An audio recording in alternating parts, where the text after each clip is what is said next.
சுபன்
எல்லாரும் நம்மால் ஏண்டதான் படித்தான்.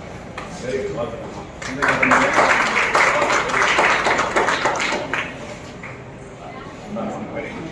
உங்கள் பையன் 9th 10th okay very good.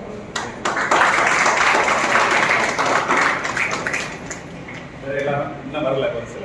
சரி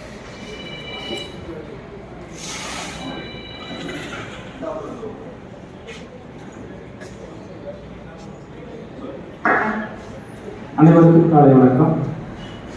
இப்போ இன்னைக்கு மீட்டிங் 10, 11, 12 படிக்கக்கூடிய மாணவ மாணவிகளுக்கு அவங்களுக்கு எக்ஸாம், பப்ளிக் எக்ஸாம் இன்னும் 10 நாளில் எங்களுக்கு பப்ளிக் எக்ஸாமோட பேப்பர் வந்துடும். அடுத்த 10 நாளில் ப்ராக்டிக்கல் எக்ஸாம், அடுத்த 10 நாளில் தியரி எக்ஸாம். எவ்வளோ நாள் இருக்குன்னு பார்த்துங்க. இந்த 10 நாள் கழிச்சு எங்களுக்கு எக்ஸாம் எழுதக்கூடிய பேப்பர் ஆன்சர் ஷீட்லாம் வந்துடும். தப்ப வச்சுக்கணும். அடுத்த 10 நாளில் ப்ராக்டிக்கல் எக்ஸாம், அடுத்த 10 நாளில் தியரி எக்ஸாம். மார்ச் 2ஆம் தேதி எக்ஸாம் ஆரம்பிக்குது. இருக்கக்கூடிய காலங்கள் 2 மாதம், ஜனவரி, பிப்ரவரி. 12th எக்ஸாம், இடையில 10th எக்ஸாம் போயிட்டு இருக்கு. தயவு செய்து நல்லா படிச்சுட்டு இருக்காங்க. நீங்க எங்களோட கோஆப்ரேட் பண்ணா மட்டும்தான் அதிக மதிப்பெண் பெற முடியும்.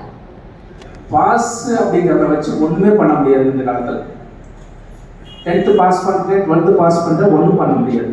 மார்க் இருந்தால் மட்டும்தான் அந்த பையனால ஒரு நல்ல நிலைமைக்கு வர முடியும். அதனால இந்த 2 மாசமும் படிப்பு படிப்பு படிப்பு, வேற எதுவும் நான் சொல்ல விரும்புகிறேன். படிக்க மட்டும் செய்ய சொல்லுங்க. எங்களுக்கு இங்கே நாங்கள் படிப்பு இனிமேல் ஃபுல்லாக கோச்சிங் தான். டெஸ்ட் படிக்கிறது நல்லா வந்துருச்சு. ஒழுக்கமாக இருக்கிறாங்க, டெய்லி ஸ்கூலுக்கு வராங்க. அவசரத்தை விட மேக்ஸிமம் ஸ்கூலுக்கு வர ஆரம்பிச்சுட்டாங்க. படிப்பு மட்டும்தான் சோகையாக இருக்கு.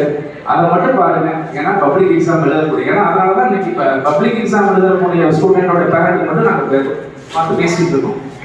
அதனால தயவுசெய்து இந்த எக்ஸாமுக்காக படிக்க சொல்லுங்க. வேற எதுவும் நான் சொல்ல விரும்புகிறேன். தேங்க்யூ. அது என்ன செய்யுது, வெரி ஆக்டிவா இருக்குது. எந்த நேரமும் அதுக்கு நாம தீனினா நாளை